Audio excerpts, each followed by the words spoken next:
Hey folks, this is Lisa, Connecticut Garden Gal. I'm doing an update just after yesterday.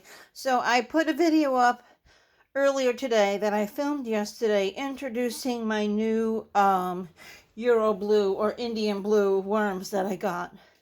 And I mentioned in the video that I had ordered an urban worm bag for them to be raised in because they're going to stay separate from my other worms. But it hadn't arrived yet, so I made a temporary thing. Well, the Urban Worm Bag version 2.0 did arrive, and I set it up.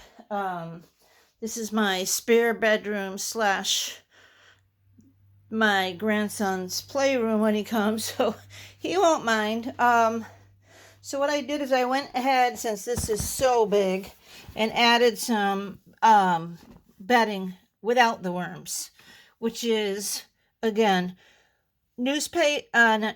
cardboard, shredded, soaked in rainwater, coconut coir soaked in rainwater, and then really, really squeezed. I've got a few comfrey leaves in here, and then mixed in, you won't be able to see it, I took about a handful. Oh, I found this mushroom. It looks like a stick. It's a hard mushroom. I thought for microbial activity, that'll be outstanding. And then I put, heck, you won't be able to see it now, but I took a handful of like leaves from the bottom of my leaf pile in my garden. It had some like really black compost, but I'm not gonna be able to find that now because I mixed it all together. And then at the very, very bottom, which I'm not gonna uncover, I have a washcloth. It recommended putting newspaper or something over the hole. I had an old washcloth, cotton washcloth. So this is the preliminary contents, or I should say the extra material without the worms yet. And now I'm going to go ahead and dump these into here, and it's going to be their new permanent home. And I will add that, these guys, I just got them. They've been here 12 hours. And what I did yesterday, in one corner, I put some half-eaten strawberries. I had eaten strawberries, and you saved the little green tops. And on this side, I had buried a little broccoli stem that was previously frozen and thawed and very mushy. And then right in the middle, I had was it in here? No, the end of a watermelon. I just cut off the end of a watermelon, and I was much surprised to find them eating already. No breaking in period for these guys. They were devouring the strawberries that were over there. They were totally using the umbrella end as a hat. There were so many under that umbrella. Oh my goodness. Watermelon as an umbrella. They were all congregated under it. But the broccoli, they weren't anywhere around it, which I wasn't surprised. None of my other worms like broccoli either, but in the description for these blue guys, Indian blues, there's several names, it said that they'll eat foods that the Euros and the red wigglers won't. So I just thought I'd try it, but they didn't like it, at least in the first day, or since they had watermelon and strawberries, they had better things. So I'm going to pause this, transfer the contents to the new bin, and wrap it up. Hold on. Okay, folks, so I went ahead and hand transferred the contents. Nothing spectacular to see here.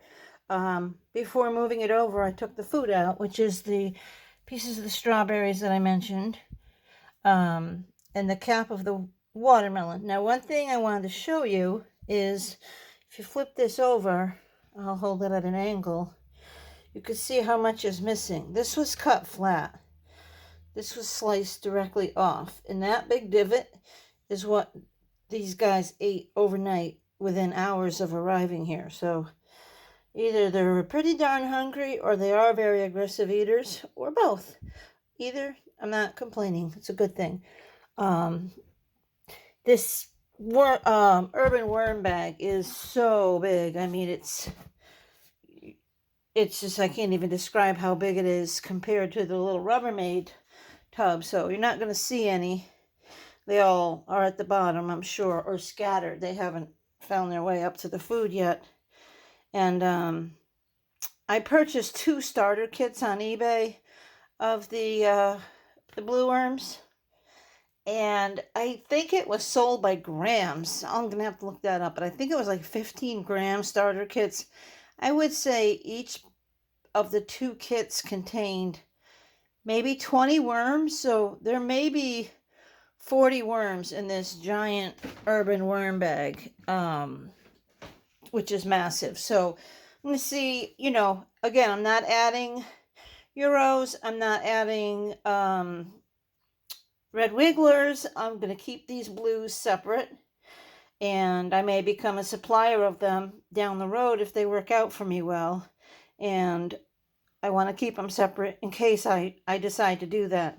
I did pick 3 out of here, and they're in a mason jar in the other room, with some bedding, because I promised yesterday in the video that I was going to compare these blue worms to some what I call blue worms that I found in my garden that look almost identical. And I need to have them side by side, and I'll do a video so you can give me your opinion. Cat coming in. Yes, this is what the cat scratches on. Lovely.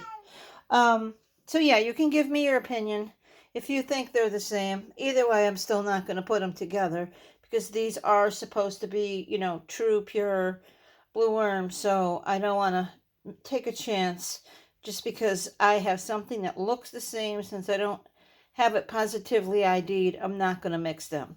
All right, guys, until next time, keep your worms happy.